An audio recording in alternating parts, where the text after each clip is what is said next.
All right, John, should we get this thing going? Let's do it.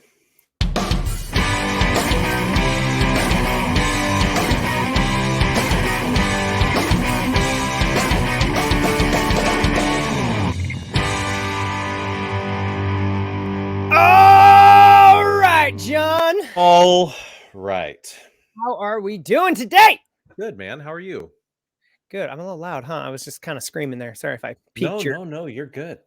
your headphones or cans, as they say in the biz. I don't actually know if they say that in the biz. They do now because we're in the biz. They should. So we dictate. Yeah, right. We are back with episode 3 of the Jon and Nick Show. Yes. And I got to say, John, the feedback is starting to roll in, and it's positive. Of course. I mean, we're still climbing the charts in India. We've not yet reached that old coveted spot, but we got to get the word back out. That's right. That's right. You just got to get, sometimes the train gets slow to take off, and then once it's going, you can't stop it. That's right. That's what we're all about. A couple of things that our listeners can do to help us out, specifically to reclaim that #1 in India, as well as some other things, is be sure to like and subscribe. In fact, I even have a little animated video to help you remember. Here it is. Of course you do.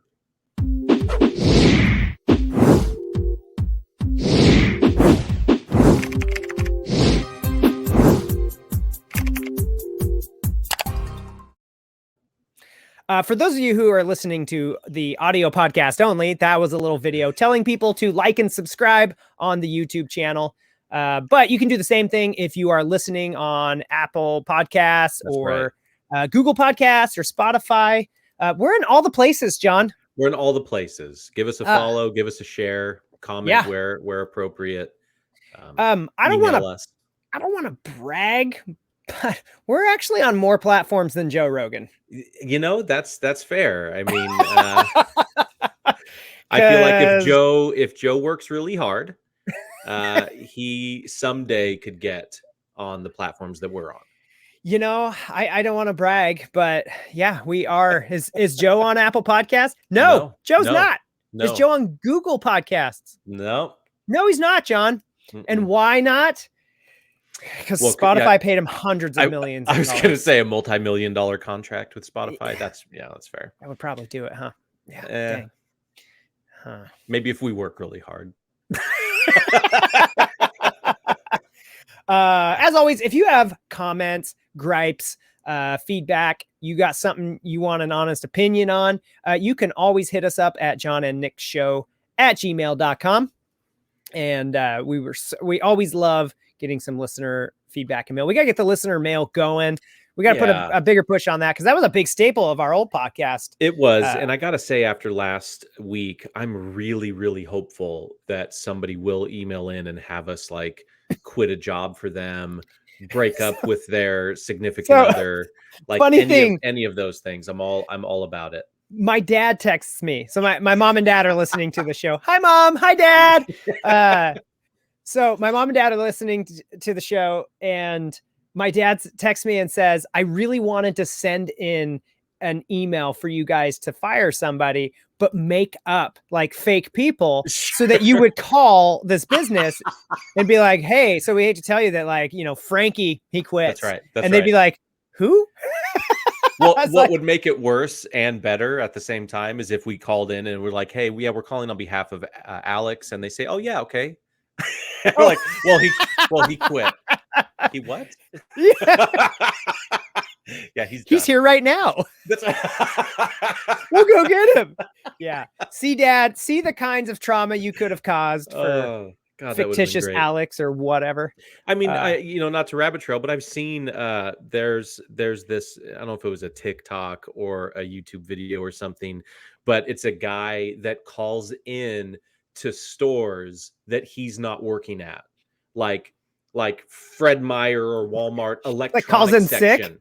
Yeah, and he'll call in and he'll say, hey, yeah, this is, John, I was supposed to start today, and I kind of want to take the day off because it's nice outside.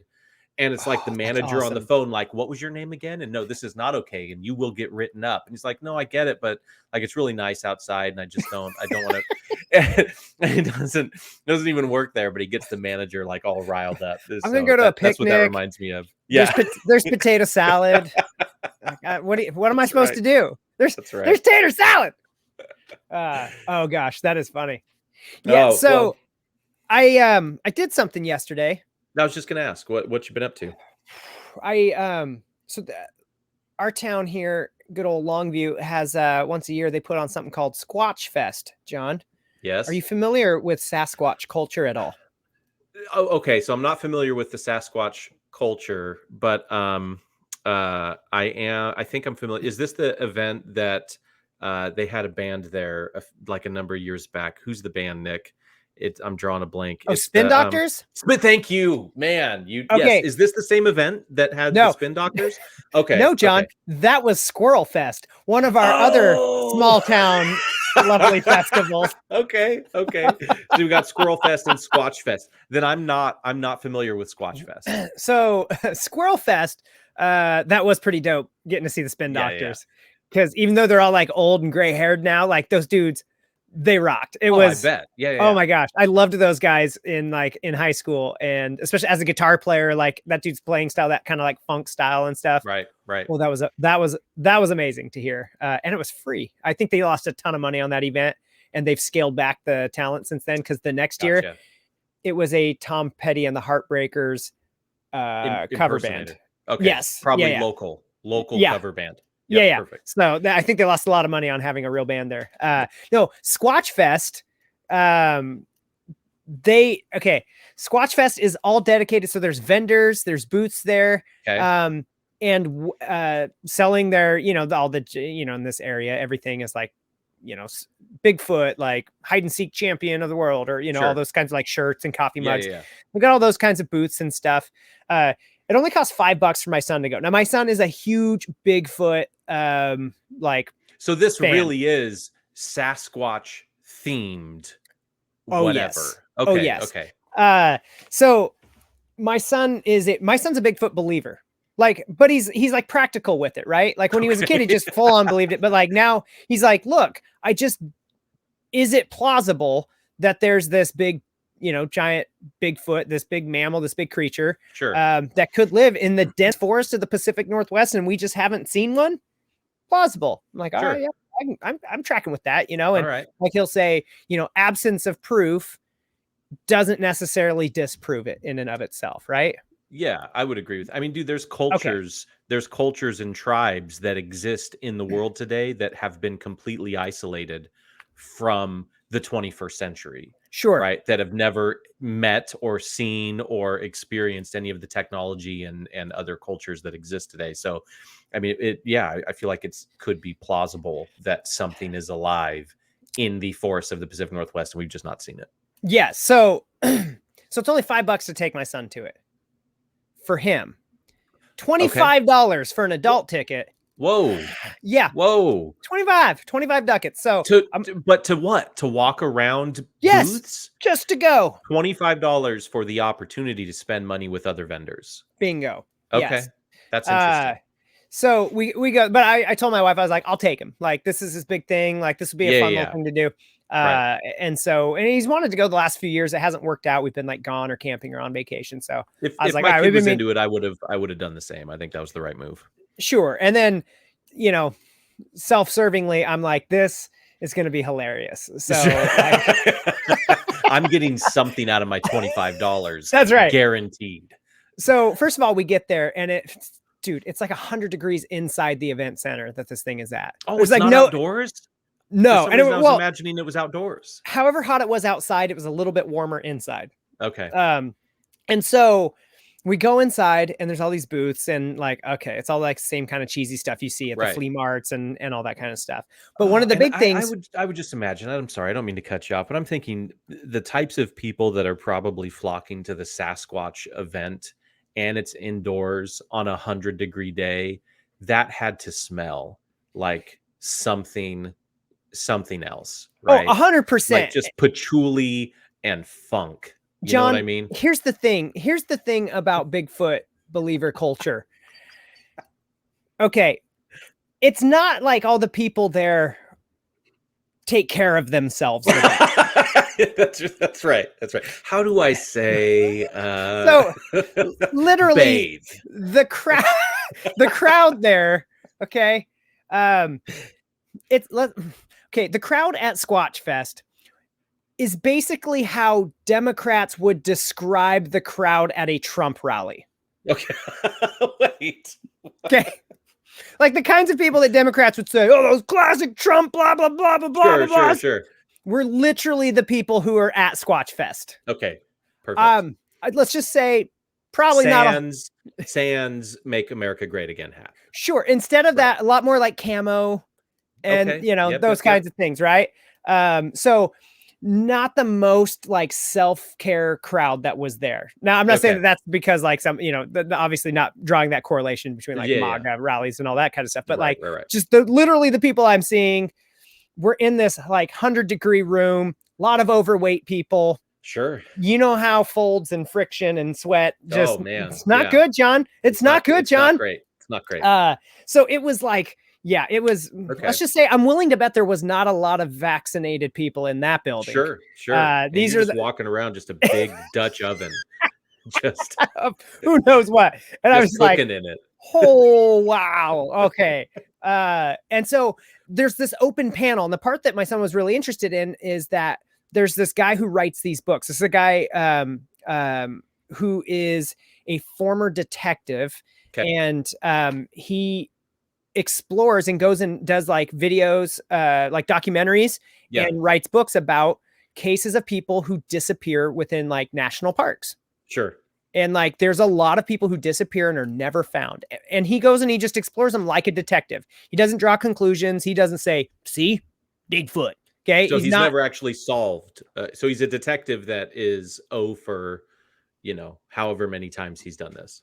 Well, right. Cause he's just telling the story. He's just like, what's going on here? I see. Okay. And so he's kind of doing it as like more of like a documentarian. I gotcha. Yep. That makes sense. But from that, not with like pejorative ideas, not putting those ideas out there. Sure. Just kind of like a detective going, as a detective, this is how we would investigate this. So let's interview people.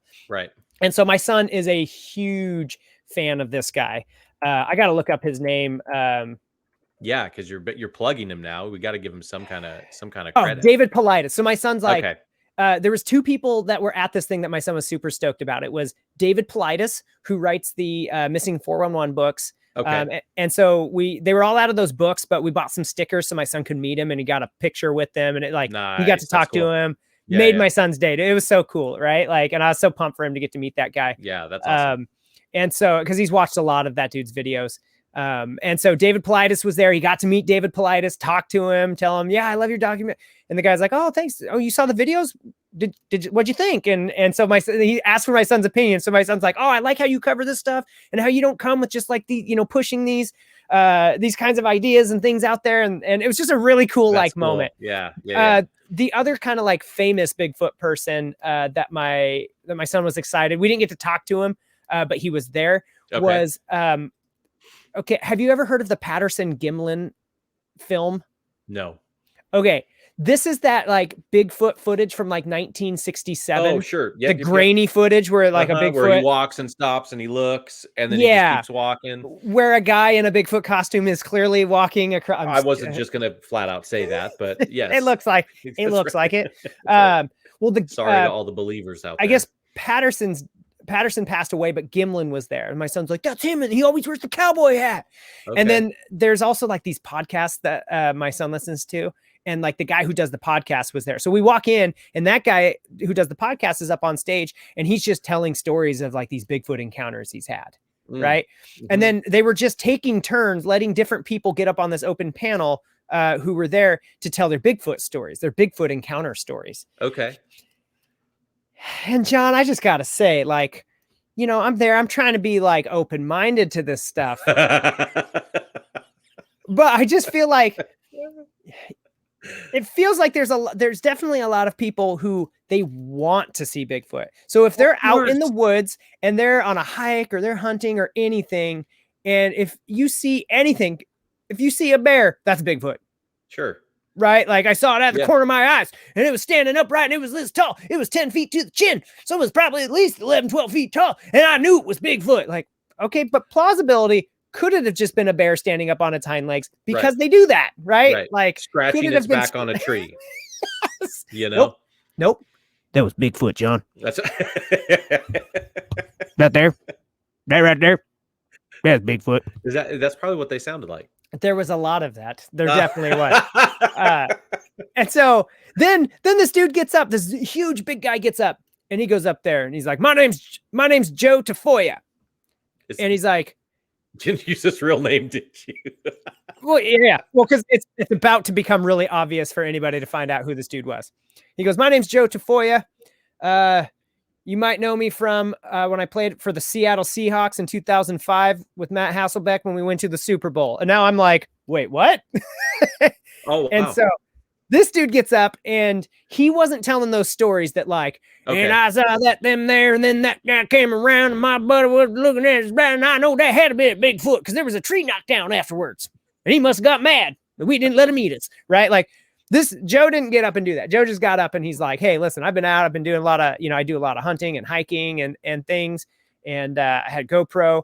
This is what happened. And he tells this little like encounter story of like, I don't know what I saw. I know I got it on the GoPro. I think it just happened like in the last week. And so he's like, I wanted to come here first. I wanted to talk to you guys, but I've got the footage and we're going to take a look at it. And I can't wait. Now, all of these stories. Okay. So I say that to add like some credibility. He didn't seem like a wacko. Yeah. But what'd you think of the GoPro footage? They didn't show it. It hasn't come out yet. I thought he was showing it at like the that event. would have been the appropriate thing to do in the setting. So without further ado, lights dim. here's the shot. Look, John, he was a professional footballer. Okay, let's give him the benefit of the doubt. Yeah. But well, he's probably about to be incredibly famous and needs an agent or some sort of management. That's right. We got to get him on this podcast. Talk about it. So I'm actually like interested because I was like, some of these people, and I was telling my son, I was like, look, it's good, even if you have like some belief in this, to always maintain a shred of like skepticism. Yes. Just know that there are people who will not bat an eye to just full on lie. Yeah. So that they can come to an event like this and be treated like a rock star. Yeah, you can be skeptical without being like an asshole. I mean, I probably can't, right? That's that's fair. Yeah. But you can, and I think asking questions, it doesn't mean that you're crapping on an idea, but by asking questions and digging in, it's at the least going to help affirm, like, what do I believe? Right. Yeah. And give you some sort of foundation to stand on instead of just taking everybody's word for it and being swayed, which I would argue is weak-minded. And then you're just swayed by any public opinion that exists. Sure. And so, and he admitted, he's like, yeah, there's no doubt. Like some of these people could just be embellishing. If you saw a bear, if you just change it to, it was a 12-foot tall Bigfoot. Right. Now you get to come here. And the people that were telling these stories, they were like rock stars. Like there's people, the David Politis guy didn't come across that way. He's just like, hey, this is what I do. I like talking about this stuff. There's some mysteries out there. I like to explore them and tell the stories. But there were definitely some of those people that like, they're walking around like, hey, I'm this guy from this thing. Yeah. And it's like a very small niche group of people who like these people are famous too. And so there was some of that. I love the idea that there's people out in the woods and like maybe turned around and a fox jumped out and ran and they like literally crapped themselves. Yeah. And so now they're walking back to their car funny and like, say it's me and like you're waiting at the car. Yeah. You're waiting at the car and you're like, John, what in the hell happened? And I'm like crying and I'm walking in my own filth and I don't want to say, hey, a fox jumped out. I was taking a piss and a fox jumped out and scared me and I crapped myself. So it's like, dude's Bigfoot. And then they get so caught up in their own lie that like fast forward 6 months later, they're at an event they're at SquatchFest and they're like giving a, recollection of the events and like telling other Bigfoot believers what happened, when really you're just sitting in a room where at least 30-40% of the people in that room just shit themselves. Yeah. And they don't know how to admit it. I love that idea. So what was funny was this one lady gets up there and she's telling this story and she's like making every point super dramatic. And I was there and all of a sudden my dog started barking and she'll just look like, she gives you that look like, and what do you think that's about? And I'm like, dogs freaking bark. Yes. and so she tells this whole story and then her husband goes out there and they see something and she's like, I'm telling him like, it's over at the shed. It's at the shed. And he's pointing he's got a handgun and a flashlight and he's pointing it, but not at the shed. So she's like, so I move his hands over to the shed to point it. And then he comes running back in and we all go running in the house and I find my husband. I'm trying to figure out where he went and he's in the gun vault because his family, long history of collecting guns. They've got elephant guns. They've got shotguns. Like she literally said, they've got elephant guns. They've got shotguns. This is Bubba from Forrest Gump. Yeah. John, that MAGA rally, connection that I alluded to earlier. Right. It just, So she's like, we've got elephant guns. We got shotguns. We've got World War II guns. We've got everything. And I go, honey, what are you doing? And he's like, I gotta find a gun big enough for that. And I'm sitting there going, it's the elephant gun. Get the elephant gun. Get the elephant gun. That's you literally just said you had an elephant gun. That's right. Go back to that. Help your husband out. just here. It's this one. Here's the bullets. Like, right. Elephant gun will put a Bigfoot down. You know how I know, John? They're made to put an elephant down. That's right. Because elephants are bigger than big feet. Bigfoots. What's the plural? What's the plural for that? Big footsies? Big five? Big feet. B-I? Is it like deer? Man. We have a whole group of people that are going to be hating us now. Oh, dude, it was hilarious. It was fun.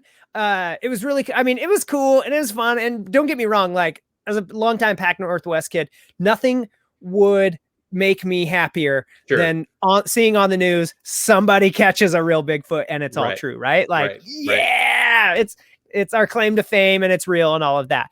I'm just saying I did have a healthy level of doubt about some of the stories that were being told. Now, that being said, I do want to make sure that I make it very clear that Seahawk dude, he was not coming across as like the guy who pooped himself on a fox. He's just like, listen, I've been out in the woods and I've seen some things and like, and even my son was telling me, he's like, there's been like accounts where that people are like documentaries and they're going out and they're finding things and they're finding trees that are like completely uprooted and like shoved in the ground, head down. And like, sure, they could have faked that for the videos, but like, if they didn't, what else could do that? And I'm like, exactly. Those are those things that you go, that's why there's still like a little crack there. But he was telling me, he's like, yeah, there's people that are like full on wackadoodles that believe that Bigfoot actually like has mythical powers and can create wormholes and teleport out. And that's why they've never found them. Sure. Like that Bigfoot and aliens are linked together. I am going to say the Seahawks guy, just based on the information I've gotten today, sounds like a prick. I mean, that's my, genuinely sounds like an absolute prick. Why do you like Joe Tafoya? Because if you've ever watched any YouTube, TikTok, whatever, this is the type of person that like, gives some incredible story or some really great setup and then says, but you got to like for part 2. You got to like, subscribe and share. And then I'll release part 2 at a later date. When I get to 1,000 likes, I'm going to release part 2. If you have this incredible footage and you're wanting to talk about it and you're just some average guy, just show the footage. This whole like, it's going to come out later. Keep your eyes peeled. It's just, I don't know. Speaking of like for part 2, let's just, follow it on Instagram. Instagram/Jon and Nick Show. Speaking of pricks, follow us on Facebook. Follow us on Facebook.com/Jon and Nick Show. And also, if you're watching on YouTube, don't forget to like and subscribe. Smash that like button, y'alls. No, so all things like good. It was a fun time. It was a good day. It was a good time with him. And it was just kind of funny. Just some of those stories that people are telling. There was a guy up there, like, he was trying to like correlate, there's people that they get out there and Bigfoot have powers of psionics, and like psionics is when like a mother can lift a car. Like psionics is what they teach children in karate, how to break bricks with their heads. They're utilizing psionics. And I'm like, all right, first of all, did Taekwondo for like 8 years as a kid, black belt in that. No, it's not psionics. It's called a kiop. And you know what it basically, what the science behind it is if you yell when you hit something, you hit harder. Sure. And that's mothers lifting their cars, he just spelled adrenaline wrong. Yeah. Right. He's like, I'm like, so my son like ran to the bathroom and he came back and I was like, yo, this dude's nuts. Although what I would love to do, John, and so when my son was laying out, when he was laying out some of these stories of these people who in the woods have just like disappeared and there's no trace of them being gone. There's no drag marks. There's no blood. They're just no trace. Like 80-year-old guy gone, and they find like his backpack like 25 miles away, like or something, right? And that's some of those where they're like, could that have been a Bigfoot? What could have carried him? And blah blah blah.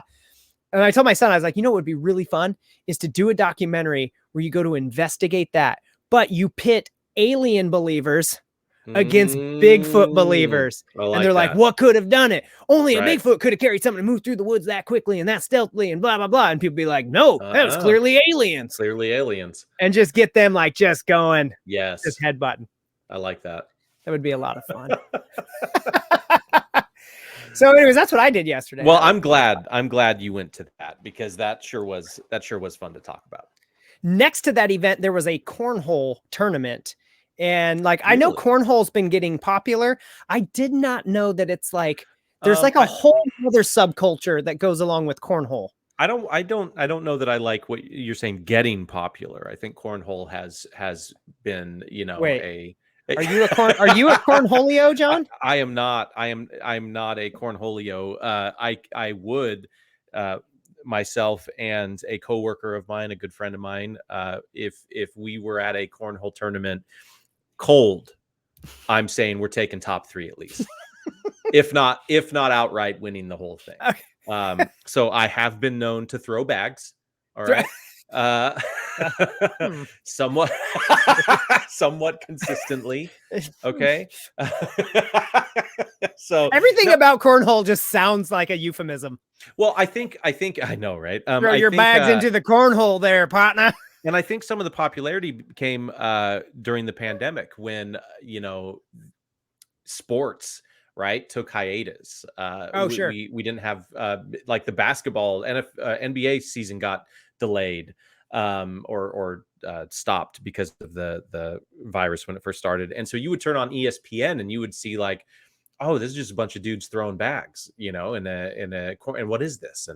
And so, yeah, I mean, I think that the culture has been there for a long time. Just a lot of us have been sheltered from it. But I absolutely can throw down on some cornhole. So what was interesting is so like most of my cornhole playing has been at CrossFit. Like sometimes for warm-ups, we'll do cornhole. Oh, interesting. You split up into 2 teams and you sprint down to get your bag and you have to run back. So it's like an active warm up with some cornhole, and then losing team does burpees and you go 2 out of 3, right? I'm the asshole that if I was doing that, I would be upset because it would be obvious to me that we're not using regulation bags and that the boards are not regulation, the 27 feet apart. And it's like, look, if I'm going to compete on something, I want it to be done right. So I knew that like, local places, Lexi's Pizza and stuff, did that big outdoor thing and they were doing like cornhole tournament nights, and all that. So I knew it was getting popular, but like, people have jerseys. Oh, like, for sure. Yeah. They had jerseys. Yeah. Why do they need a number? Dude, they had jerseys with their name, like their nickname and a number. There's probably some sort of association. I got another buddy that is really into Frisbee golf, and I was making fun of him up until he is now elevated to the level just below professional. Oh. And if he gets to pro and starts like but he's winning tournaments right now. Okay. What does professional mean? To me, professional means you can make your income off dude. of this. No joke. And so you're saying that there's talking, actually enough money in there. Yes, there is a professional frisbee golf association. There's only like 4 bowlers left who can make Dude, enough money on sponsorships to be pro bowlers. Like I looked it up because of this friend, because I was making fun of him and he was making such a strong case that I was like, all right, I got to check this out. And I got to tell you, it was something like, I mean, it's been a year or so since I looked, but it was something like 6 figures is the average, and it only goes up. For golf? Yes. And so I think cornhole, it would not surprise me if it's similar, if there's some sort of association that if they're going to play regularly, they have to have, a registration and like, this is my record. And this weren't they starting to, during the pandemic, weren't they showing cornhole like competitions on ESPN? Yes. And I think that jump started it quite a bit. I think it did. And some of those guys are just unbelievable. I mean, I watched a match, months ago when it was actively on ESPN, and there were guys that it was like they didn't miss every single one of their shots, and because they were all so good, it went like however many rounds it goes, but it was every single shot in the hole. They didn't miss a single, and we're talking like 30 shots, or more. So this is just nuts. It might be getting popular. Like the people that get really into cornhole, these are like the same people that look at curling during the Winter Olympics and are like, I think I could probably be good at this. Right? 100%. Like, I mean, to prove your point, I think I could be good at that. Like, no, actually, every time I look at that, I think this is something I could do. I do too. And when they're like super low and like limber, and I'm like, me, I'm super flexible. And I'm like, I can stretch into that position. Yes. I have amazing like hand-eye coordination where I know how hard to push something to get it to line up exactly where we want it. So to jump back or jump on this, I saw a post recently referencing the Olympics, and it said for every event there should be a team of like just an average Joe. So that people can have a comparison. Yeah, they can have a comparison on the skill difference. And somebody's comment on it was like, I would watch every event of every Olympic if that was the case. And dude, I feel like we could be on a team and actually show up. You know what I mean? It's like, wait, these guys, this is not an average Joe team because they walked on and dominated. And I think we would. Do you remember that show? Pros versus Joes? Oh no, I don't. There was a show where they would take like professional athletes and then just guys who play basketball, on the weekend with their buddies. That's funny. Who are just like normal, like athletic fit, but like not like and then they would have them compete in like different events. Yeah. And the pros would like work them. I mean, it was sure, 100%. Just like yes, it was like a little obstacle course with like those football pads and like the Joes. Right. It was like American Gladiators. Anytime that like the gladiators got to hit them with like the little like tackle pad, just boom, and they just send them lay them out. It was pretty good. I will say one last thing about the cornhole thing. I do know, I can tell it is getting more popular and all that. It's definitely growing. Not a lot of chicks at the thing though, John. So it's still mostly just a sausage fest. Yeah, I feel like it probably started based on a bunch of dudes that wanted to get away from their wives. Sure. You know what I mean? Yeah. It's like, I don't want to do any, home projects today. The wife's nagging. And I'm not saying that mine's that way. I love her to death. But those types of guys exist. And I think that that is probably what started it becoming something. It was a backyard. Let's go throw bags and drink beer. And now it's turned into a quote unquote sport. I would just say that by comparison, if you wanted like women to find you attractive, based on a direct comparison, it seems like getting up and telling a fake Bigfoot story would potentially get you more girls at this point. Right. Than playing competitive cornhole. Okay, at least just based on my pure A/B next door like comparison. I think you're downplaying the the strength of having your name on a jersey. Okay. That's true. And right. And bringing home trophies.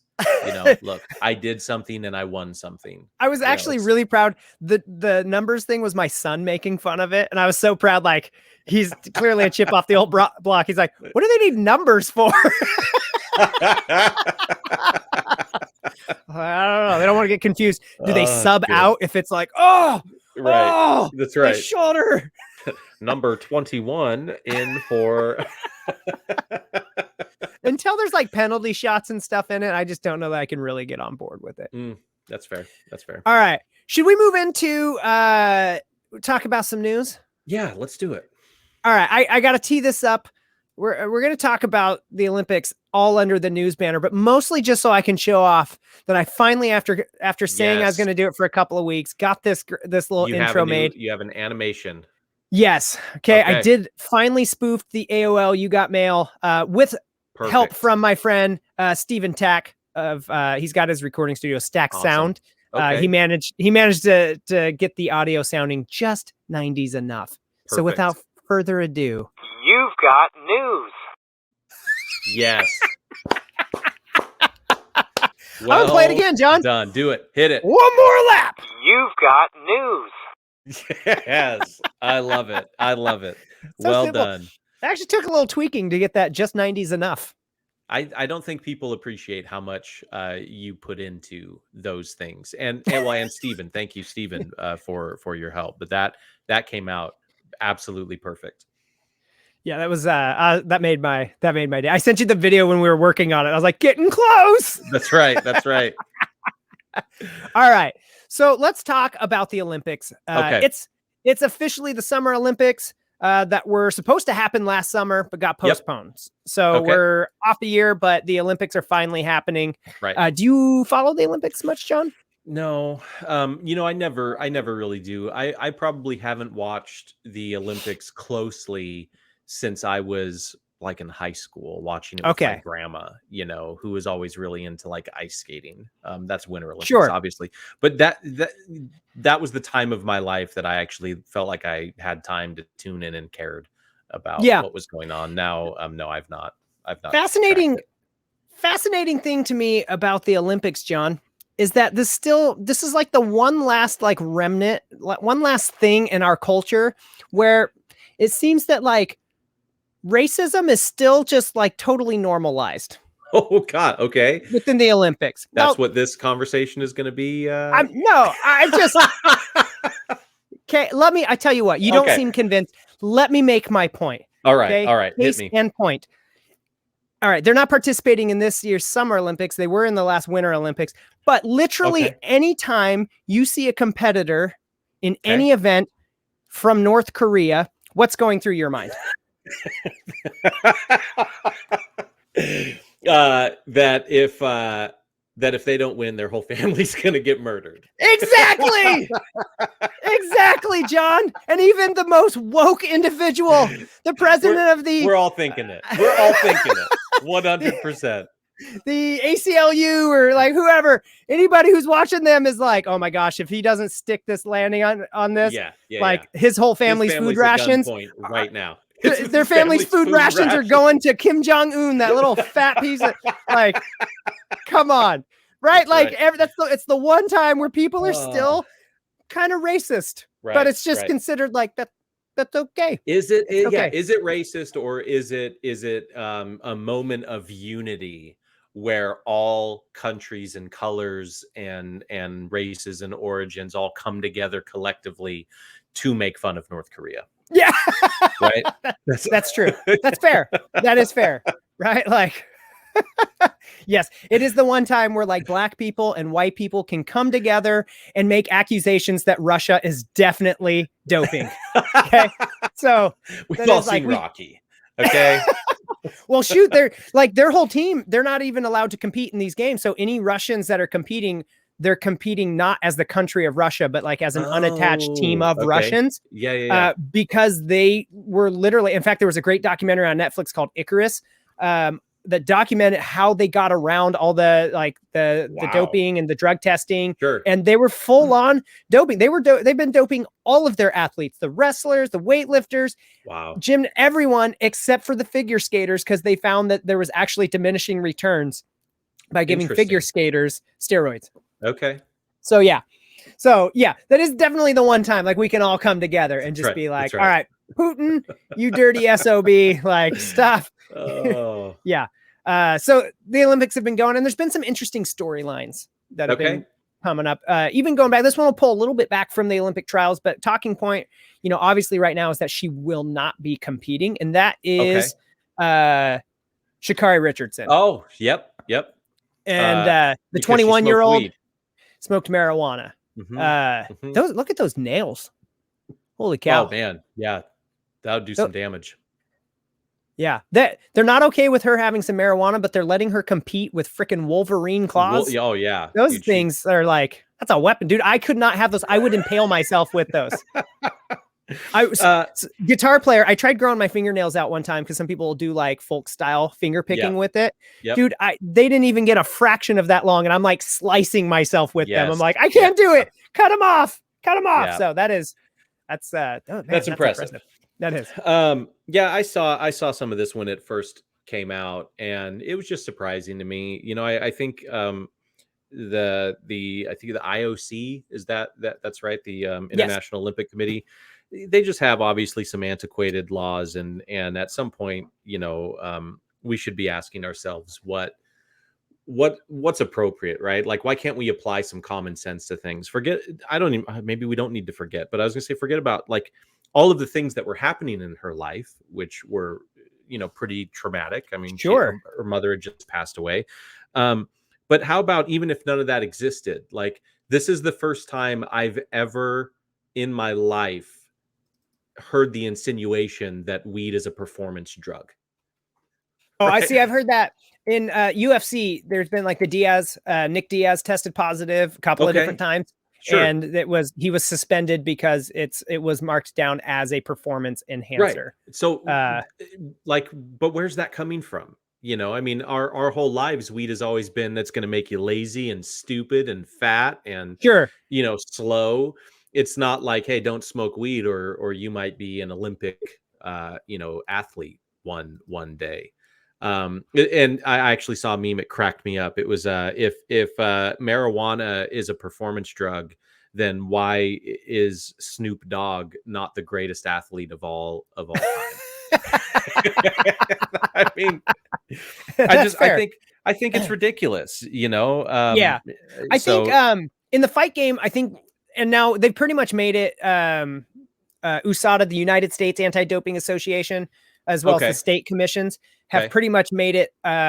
They've pretty much like, unless you literally smoked on your way to the cage, like that, their testing threshold is high enough now that you're fine, right? Like, I think their point was that like, if you're not feeling pain, like you can train harder, or like if you had it in your system going into the fight, then you're not feeling pain. Have you ever been punched in the face? Yes. No, for real. Like, I mean, I think the second that you get punched in the face, your adrenaline does that for you. Sure. I'm in a fight. I'm focused on the fight, and I'm not feeling what's happening, and I won't feel it until the fight's over. Yeah. So it just seems, I don't know. That seems crazy to me. I will say that, like, in this case, there was obviously people were coming out saying that that's racist. It's racist. They won't let her compete. And I'm like, okay, how can a rule that is implemented by the International Olympic Committee and overseen by the World Anti-Doping Association that applies to all countries, including the athletes in countries, John, where marijuana is legal and always has been legal. How then is it racist, right? Like, Usain Bolt has never tested positive for this. Like I'm just saying, like, there's other countries where they have to follow these same rules, and it's not called racism. Now, if you're talking about laws about marijuana, like the mandatory minimums and laws that have applied to marijuana, like 100% racist. There are racist things that are happening, but that's not one of them. And that's the frustration I have with, I'll refer to them as social media activists. Sure. is that they try to make everything fit their narrative. And by doing that and making, there's a saying, and I should be smart enough to know who said this, because I don't know, somebody smarter than I, but it was, when everything is an outrage, right? Then nothing is. 100%. And so what happens is we end up muddying the message by making everything racist, that real change is blocked, slowed down, or just, never occurs, because nobody really focuses on the real issues that need to be changed, because they just get numb to hearing that everything is this thing. Sure. And so we do nothing. We do nothing for it. And so it's just frustrating when you see that.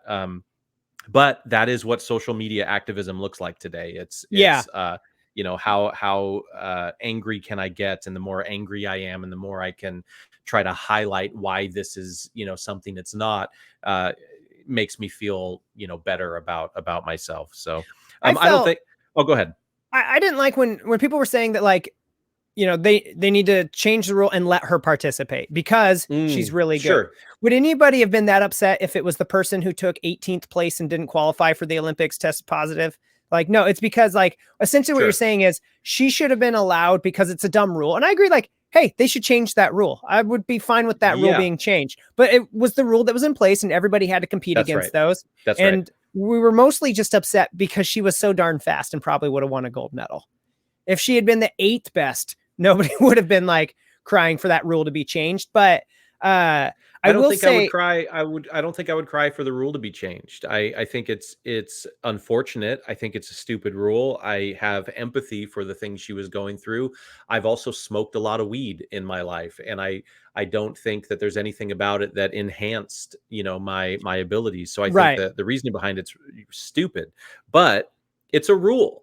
And and I think as an Olympic level athlete, she knows the rules, and regardless of what was going on, I'm not even going to say she shouldn't have done it. She should make her choices the way that everybody makes their choices. But like the way I raise my kids is, you are free to make bad choices, but when you make them, you have to live with the consequences of those choices. And in all fairness, Sha'Carri Richardson was not one of the people I heard lobbying for the rule to be changed or for special permission. She full on owned it, and very mature for a 21-year-old to say, yeah, I made that decision. I knew it was against this is what was happening. That's not an excuse. It's just what was happening. Yep. The reason I didn't agree with people who were saying that they should make an exemption and let her go compete is that, hey, how many other people went out there, didn't qualify for the Olympics because maybe they were having anxiety. Maybe they couldn't sleep the night before, that could have benefited from marijuana.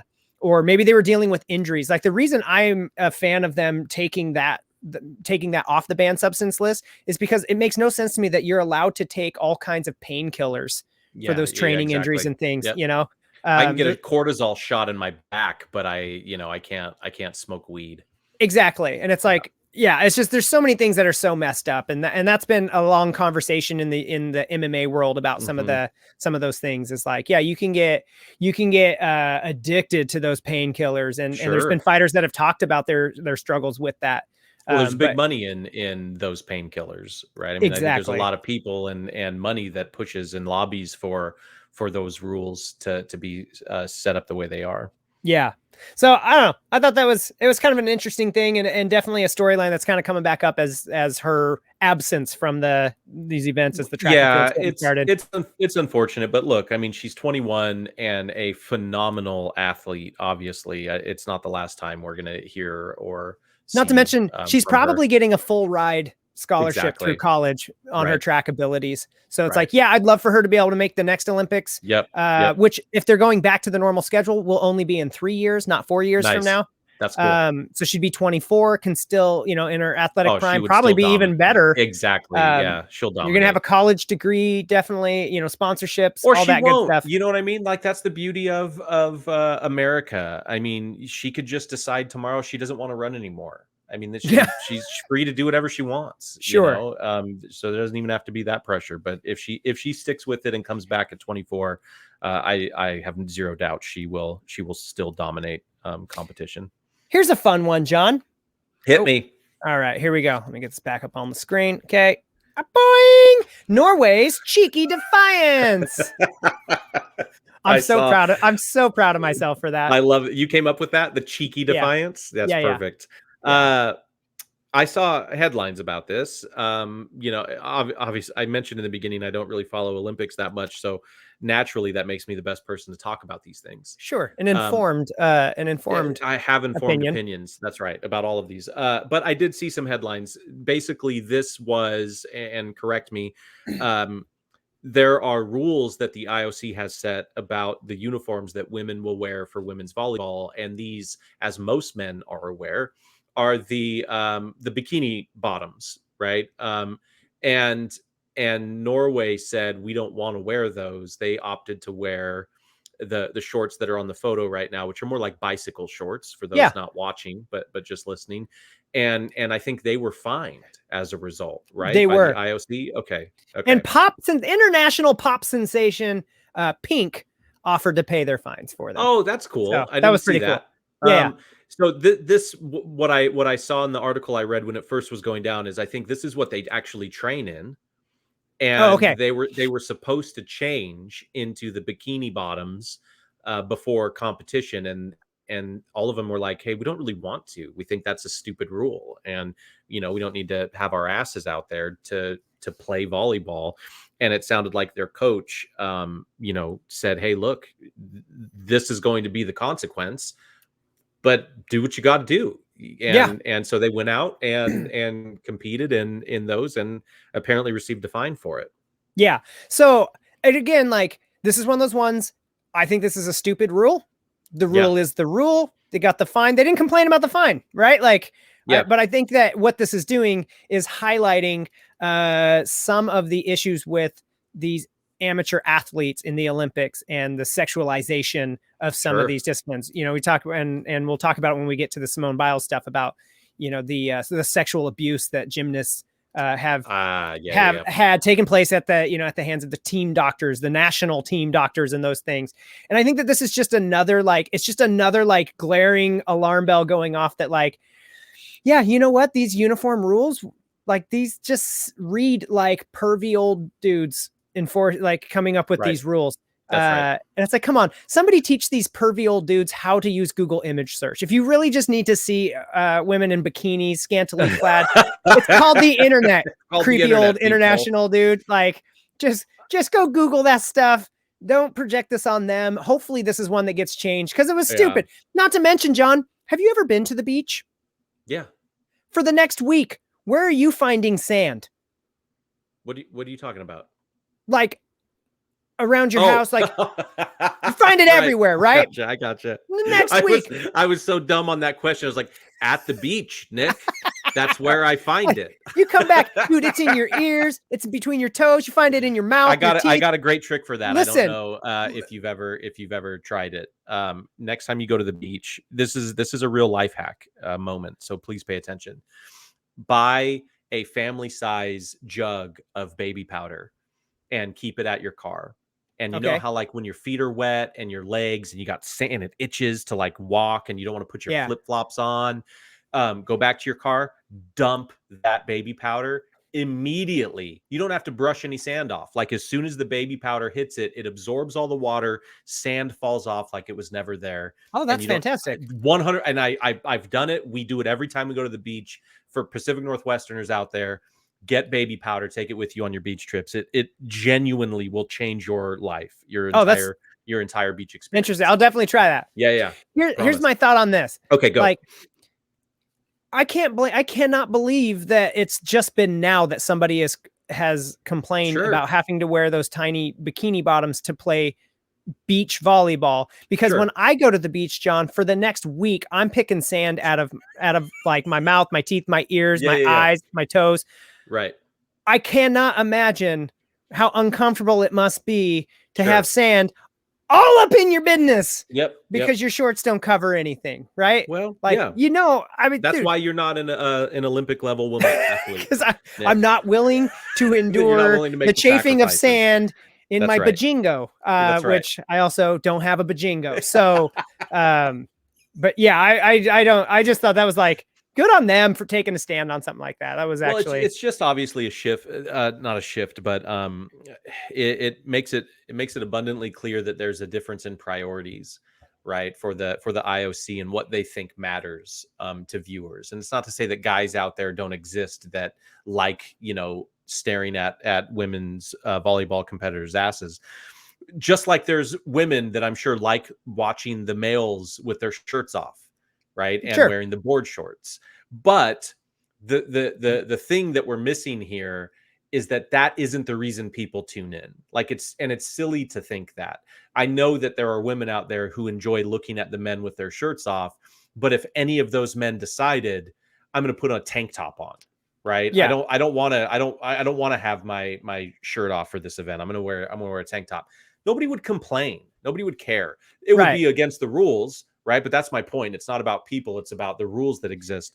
Just like women who are like, you know what? Some maybe don't care. And it's like, no, I want to wear the bikini bottoms. And that's what I prefer when I compete. Great.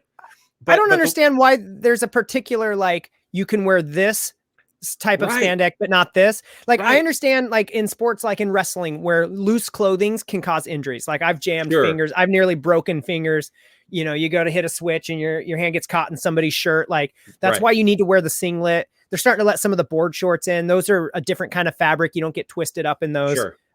So, like, if it's a safety issue, then yes, you should mandate what that uniform is. This is not a safety issue.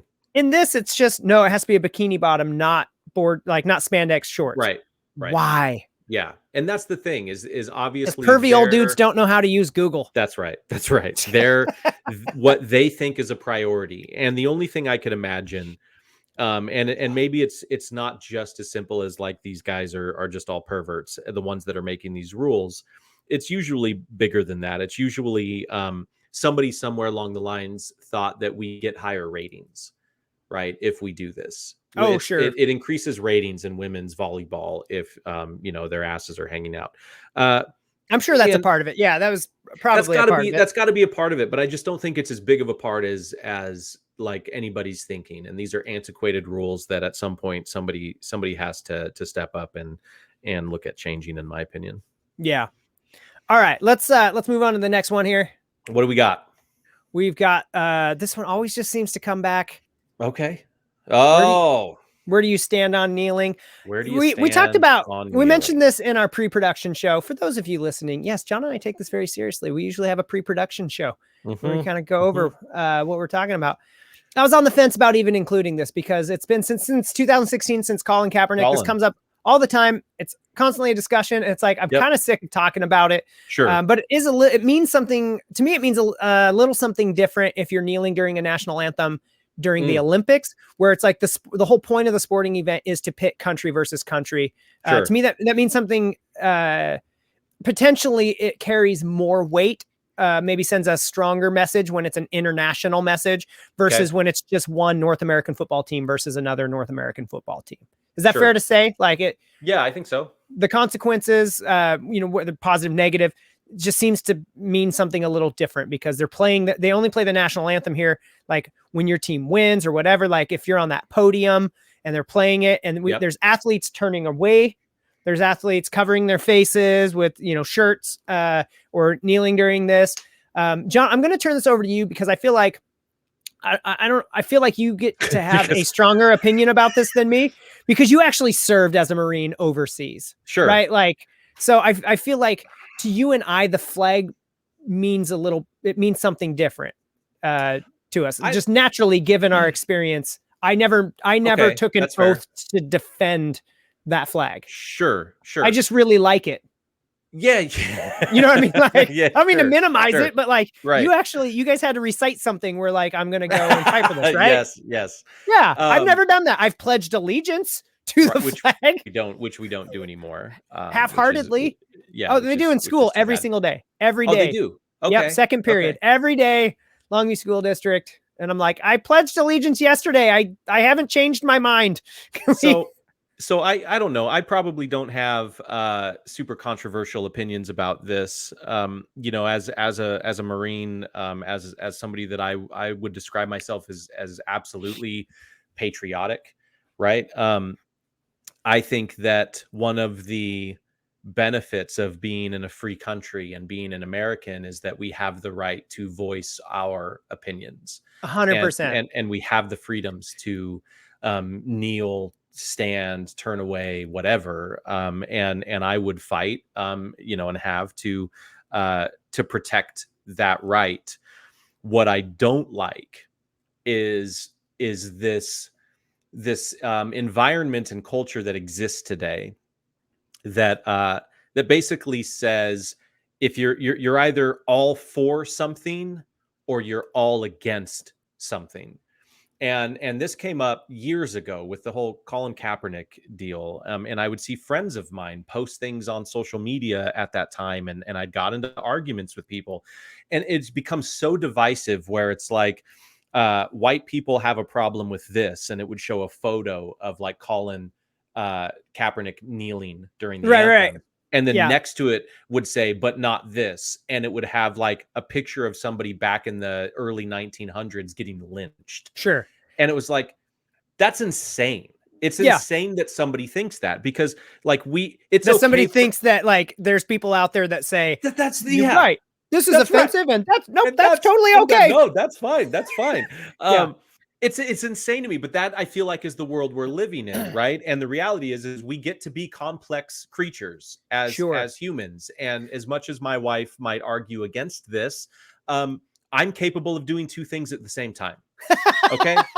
I absolutely am capable, and I'm capable of fighting for somebody's right to protest while not liking or agreeing with the messaging of the protest. Okay. So it's crazy to me when we want to talk about racial inequalities in the Olympics, which I think exist right now. All right. If we're going to protest somebody, why don't we look at Germany? All right. The fact that there's a president, the president of the IOC is German today. And in the Tokyo Olympics, this just happened back in June, they denied swim caps that are called soul caps, and they're designed for Black athletes. They're extra room. They're larger swim caps that are designed to for more voluptuous hair. That's right, afros, dreadlocks, whatever. They're good designed use of the word for voluptuous, that. though, huh? That's right. That's fantastic. They denied that. To me, that's a problem. That's something that should be protested.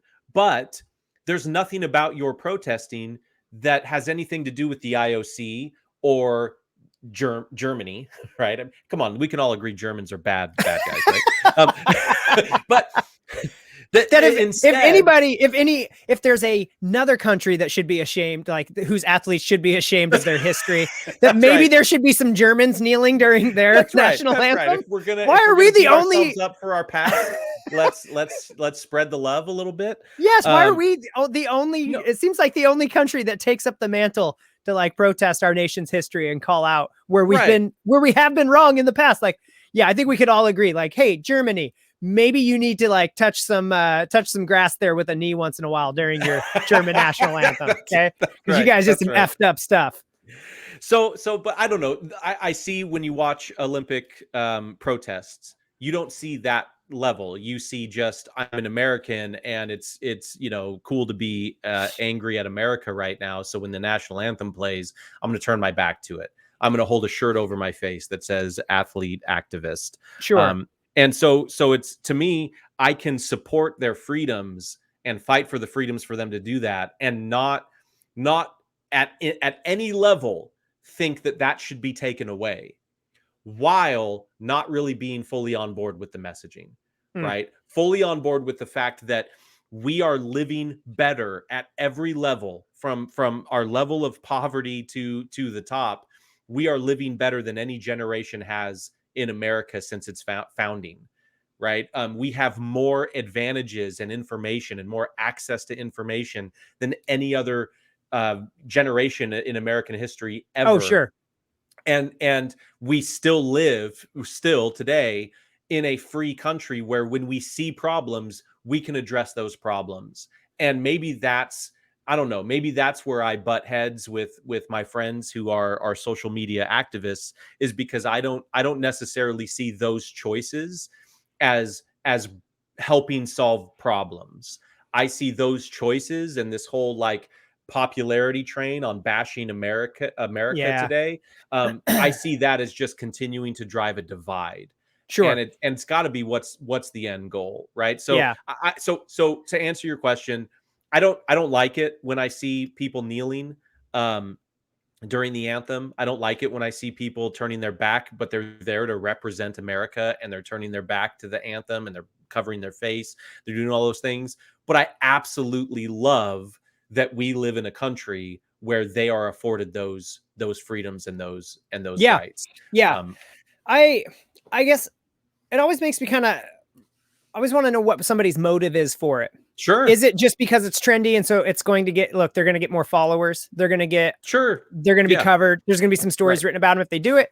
Like, I'd like to think that that's not why they're doing it. They are genuinely concerned. But again, people can multitask and they can genuinely care. They can genuinely care about the cause that they're bringing up, but also totally be grandstanding in the process. Right. Yeah. Yeah. I have no problem. It doesn't bother me when somebody says like, hey, you know what? This is a way that gets some attention for this cause. Sure. This thing. And so that's why I do it. Hey, cool. Like you're using the platform that you have. You're on national television and you get to make that stance, right? Like the same way I supported Tim Tebow for putting John 3:16 under his eyes, right? Like that's his platform. That's what he has. And so it would be hypocritical for me to be like, go Tim Tebow. How dare you kneel? Yeah, exactly. Well, here's the question I do have though.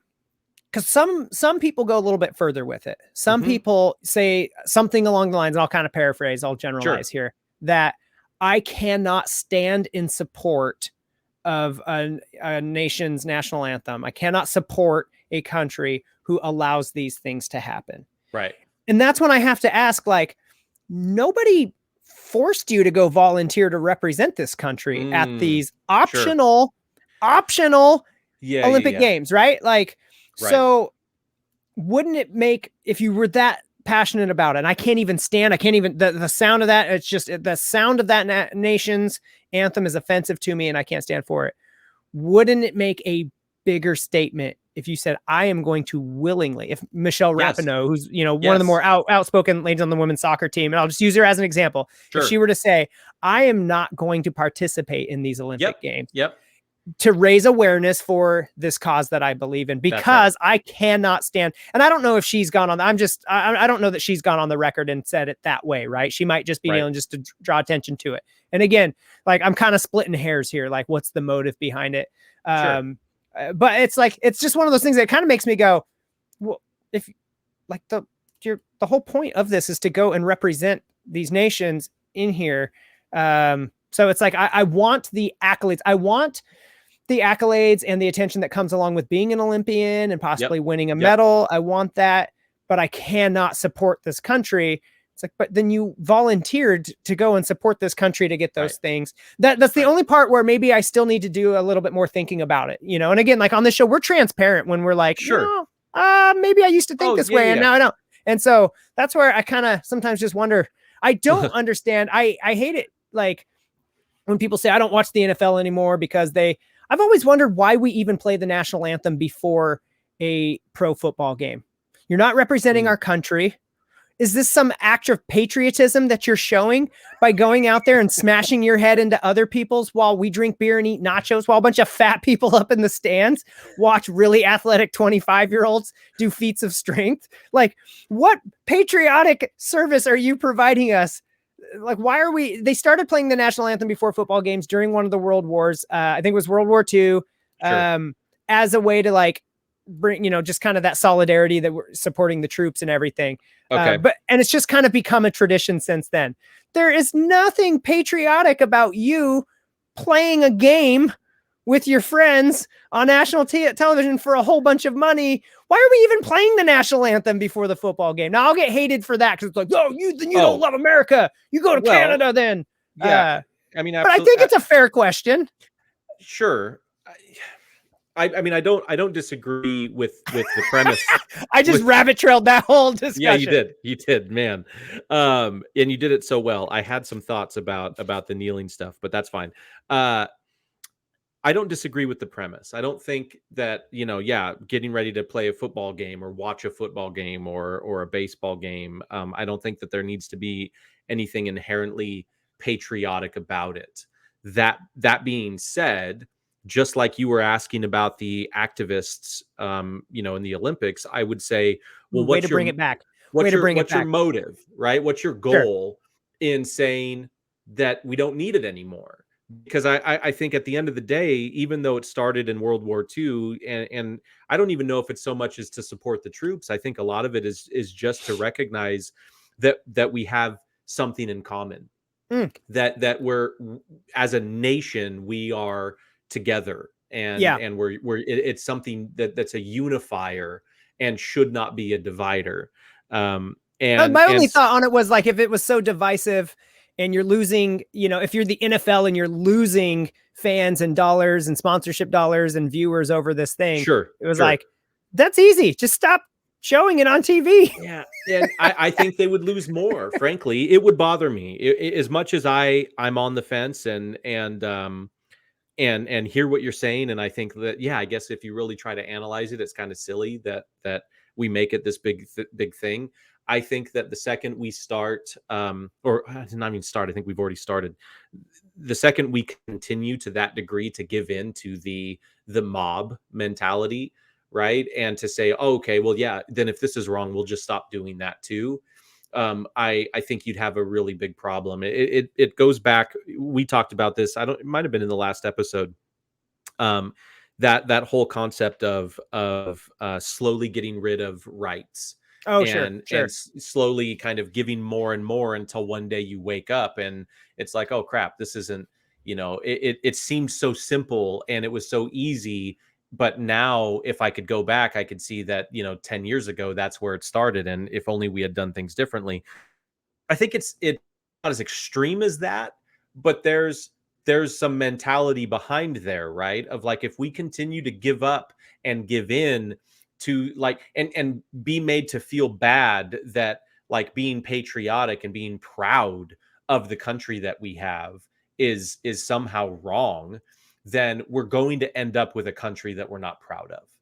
Right. I don't see that getting better. And so I think that that's why you would get a lot of pushback, but that also falls in line with my thoughts of the Olympic athletes. And I agree. I think that, they have a choice. And what kind of message would it send if they really cared to get a message out there about the inequalities that exist in America today, if they had not participated, if they said, thank you, no, we're not going to show up to the Olympics? And what if the Tokyo Olympics was the lowest medal ranking that the US has ever turned out? Right. And that gets cemented in history. And I'm not saying that, like, they should actually have to do that. Like, hey, listen, I totally agree. If you want to be able to go and get I'm saying, like, if you want to go compete in this game, because it's been your dream to get an Olympic medal. And I also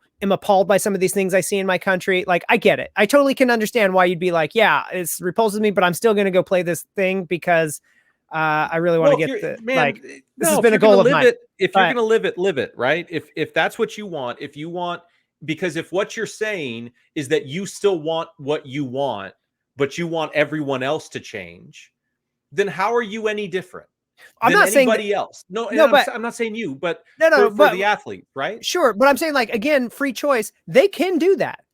To me, it just begs the question that, like, if this is so appalling to you and you really, this is the primary thing is I want to make this statement, like, that's one option that you could opt to sit out of this event. And protest it. And I think but nobody will do that. No, because they won't.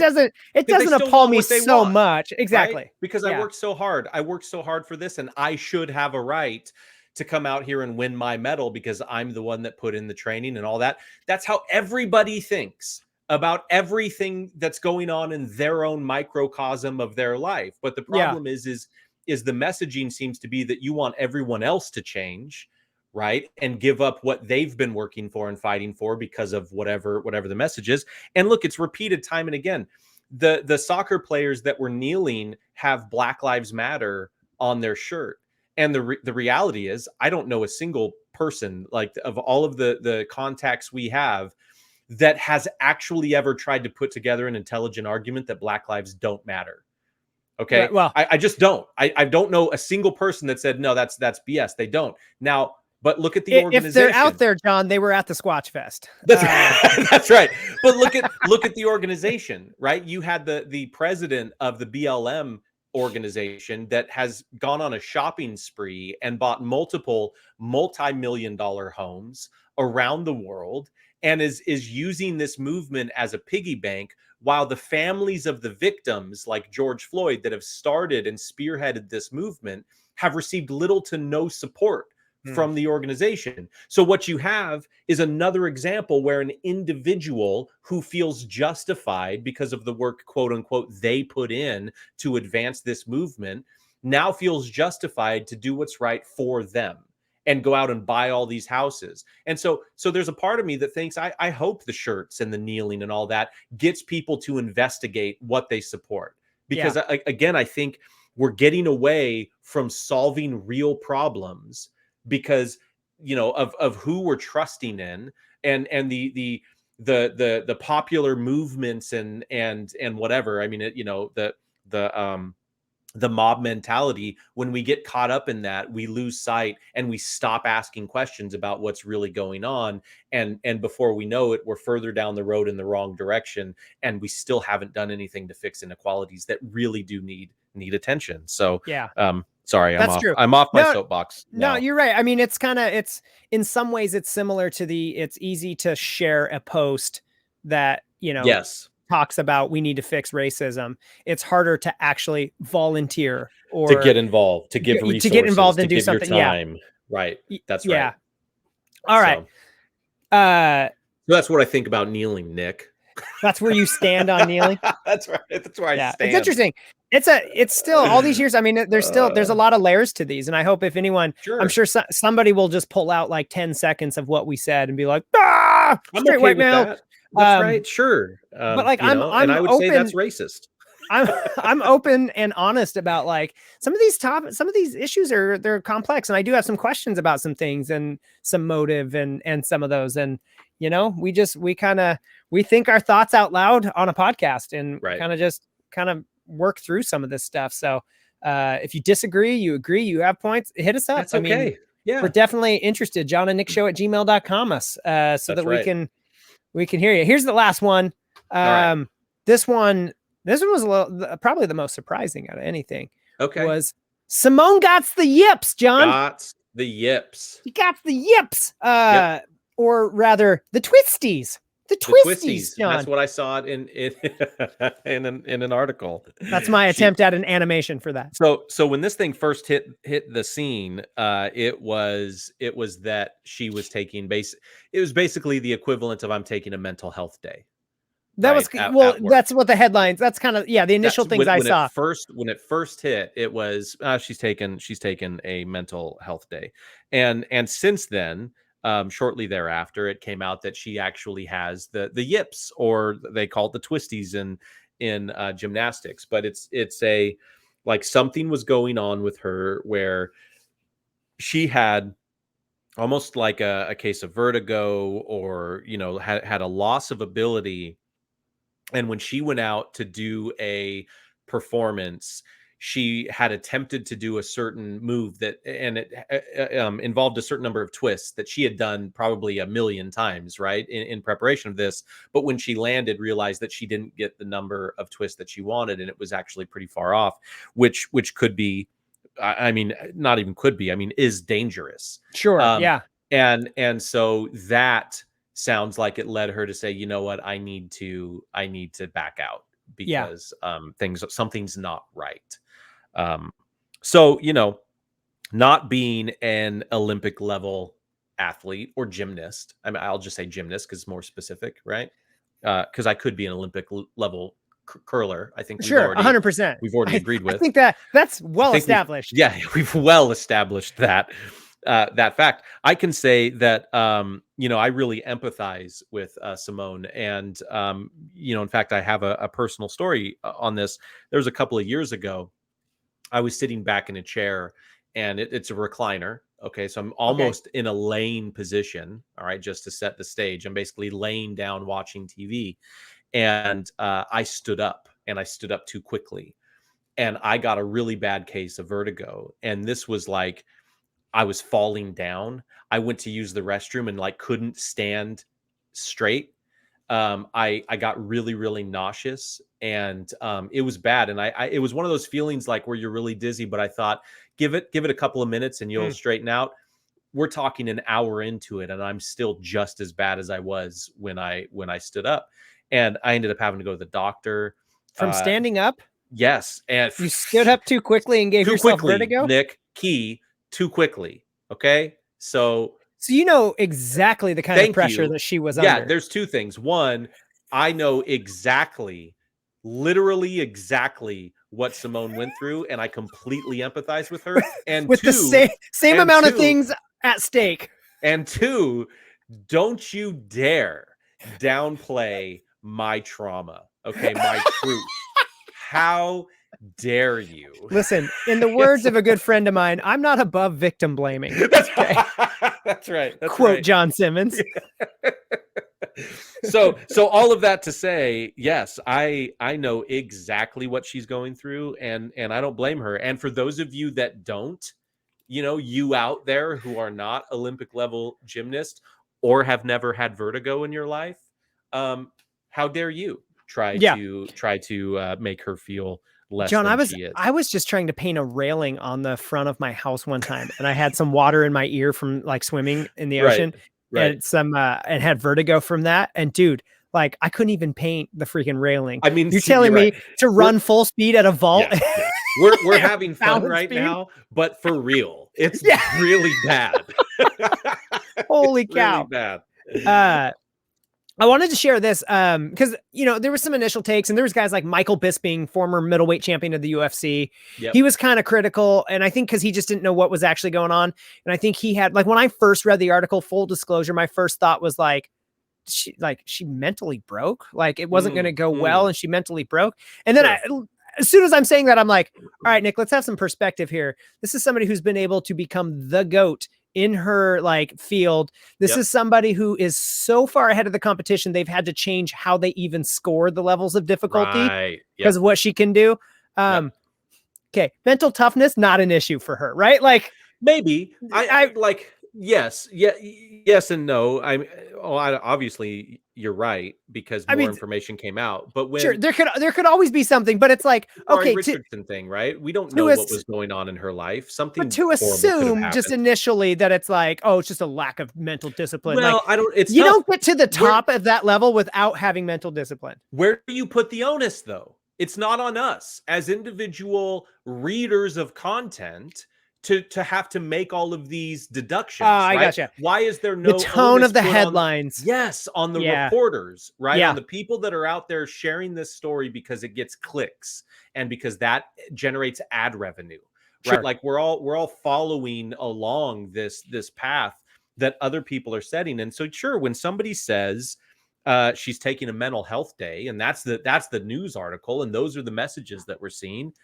That's what I take. What I do with that information, that's where I think I have personal responsibility. And am I going out on social media and forums and boards and saying, she's a loser, and good riddance and trash talking somebody that I have zero idea what's happening in their life?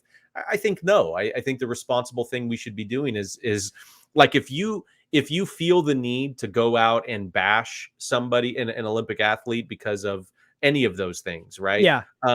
You should do a personal inventory and really figure out like what's going on. What's missing in your life?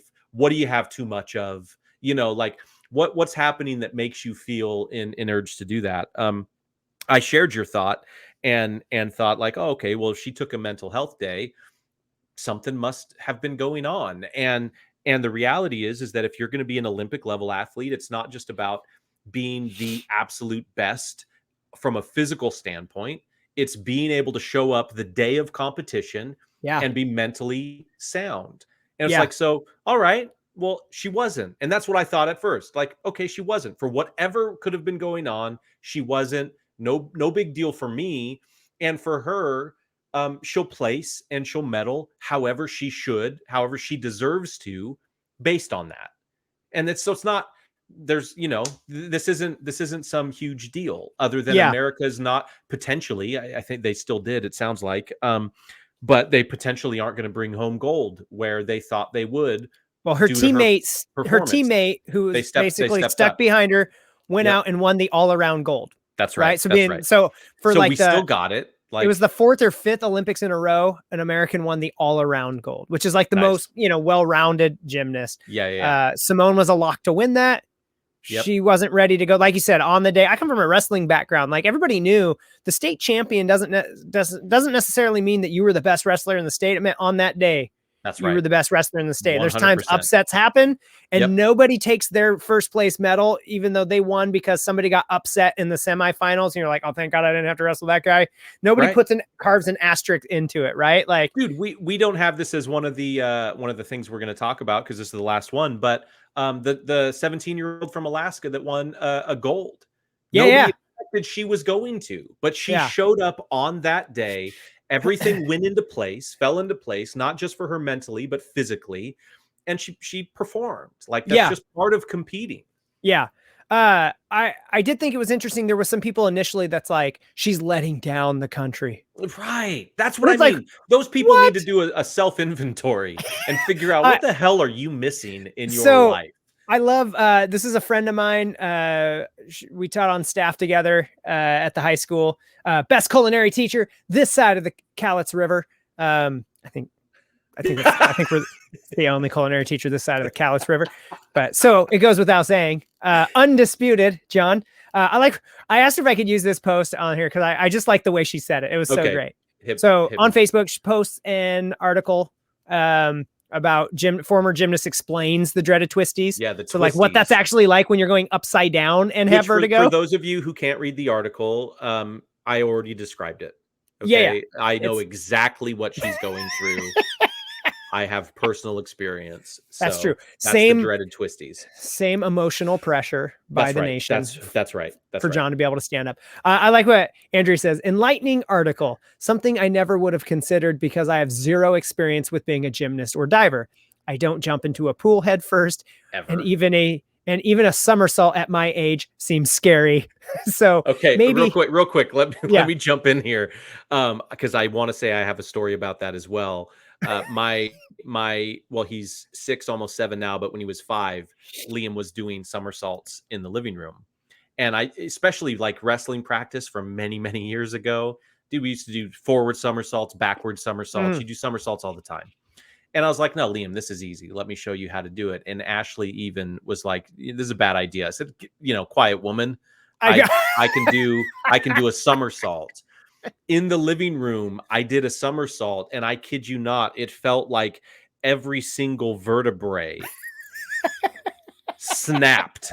Like as I was just like, horrible idea. So I just want to say I can now also empathize with your friend. I don't do somersaults anymore. Okay, seems scary. Somersaults at my age seem scary. So she goes on. So maybe, since none of us actually walk in Simone Biles' shoes, we should all shut the hell up with this overinflated, artificial, supposed disappointment that she removed herself from competition. Think about it. Yes. Discuss it. Yes. Learn from it. Like I said, I did for my initial reaction as I learned more about it. Like, what the heck am I thinking? All right. Learn from it. Yes. I love this. But do you really give a shit once you turn your TV off? No. No, I'm not going to think about these people again for 3 or 4 more years. Right. I literally have not thought about Simone Biles since the last Olympics. I've known she's really good. And when it was coming up, I was like, oh, cool. I hope she does well again. Right. Like I want good things for you and your life and everything. Not a hater. I'm just saying, like, I don't think about you in my free time. Yes. Do you really think about it once you turn your TV off?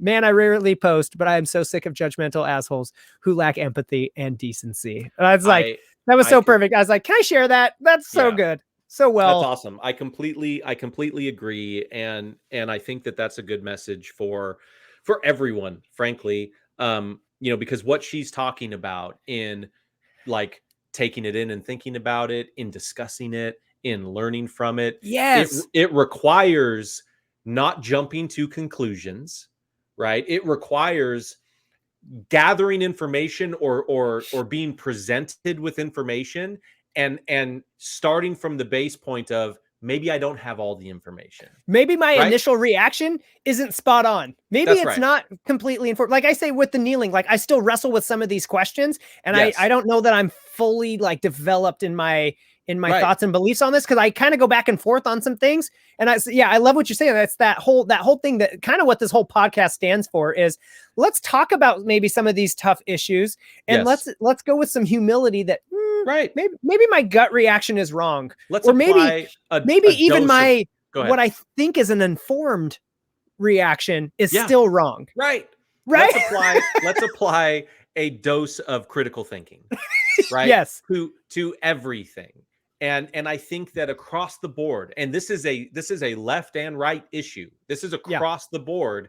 We have too many people that read headlines and then go out and just go on the attack like they have the information. And if they hear any, it doesn't even have to be direct opposition, but even if it's a question, if it is a question that implies opposition, like, nope, they've made up their mind about you. This is what you are, because here's are the clear battle lines, and you're obviously on the other side of it.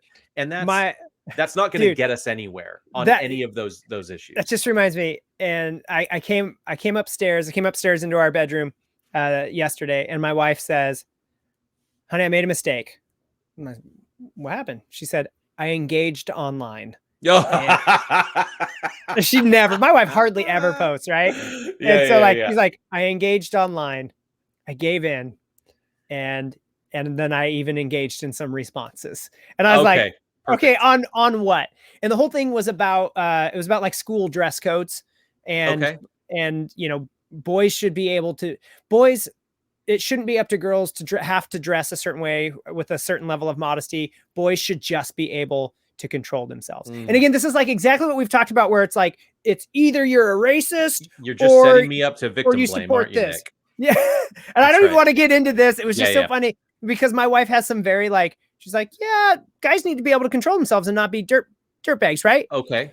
But then also maybe you don't need to show your boobies in a learning environment. And that was just kind of her take. Sure. And of course, people there was some people that were like, yeah, you should be a school board president. And then there's other people that are like, you're a disgrace to feminism. Yeah. That's and she was just like, she's like, and then I even started responding, I don't know why I did that. She's like, I gave in. And I don't know. It was just hilarious. That's awesome. That's awesome. Yeah. Every once in a while, you just give in, and you just dive into the comment section and argue with people who only read headlines. That's right. And live on the internet. Yeah. Right. I mean, that's the majority of these social media protesters. That's their life. I mean, you take away Facebook and all of the activism goes away. Sure. All of the feminism goes away. They have no more outlet. And my point isn't that they shouldn't be able to present their views on social media. It's that if you took away social media and looked at the rest of their life, they're not actually doing anything that helps advance or educate or further whatever their really, really strong opinions are. So it's just kind of silly. It's just at the end of the day. Not like a couple of patriots like us. That's right. Who, for the betterment of mankind, start a podcast. That's right. Because I'm not going on Facebook to argue with a bunch of people. Give me a mic and a podcast. And I'll troll the heck out of you. That's the thing people don't realize, is sometimes the things that I'll say on this podcast will just be to get a certain response. Sure. There's a level of comedy involved in it. Oh, man. Well, shoot, John. I think we pretty much covered all this. You got anything else? No. I think if that's all the topics, I think we're good today. Awesome. Well, all right. I think we might be off for a week because I'm heading on vacation, and then you're heading out right when we get back. Yep. We'll have fresh tales to spin. I'm going to Montana. I might even see a Bigfoot. We're going to Idaho. So that's fun. You will at least see people who look just like the people who were at SquatchFest. That's right. I lived in Idaho. Oh, they're there. They're there. So that'll be good. We'll have a couple of weeks off, or a week off, and then well, geez, it's going to be a couple, because you're going to be gone this coming up weekend, right? Well, it's just 1 week. Okay. Oh, that's right. Because then when I'll you be get back. we'll record one, and Perfect. so we'll miss. So one. we'll miss 1 week, but we'll likely have some good stories to talk about based on our adventures while we're out. For sure. So we appreciate all the listeners. Those of you, I've seen some people sharing like posts when we're when I'm posting new episodes. I've seen some people, even some former students sharing it. That's always awesome. kind of cool. Yeah. And so appreciate all the love and support and encouragement. We'll keep we'll keep coming up with snarky opinions on society, because that's kind of what we do. That's right. So for the I almost said for the Mad Podcast, for the Mothers and Daughters Podcast. No. For the Jon and Nick Show, I'm Nick. I'm Jon. And we'll see you next time.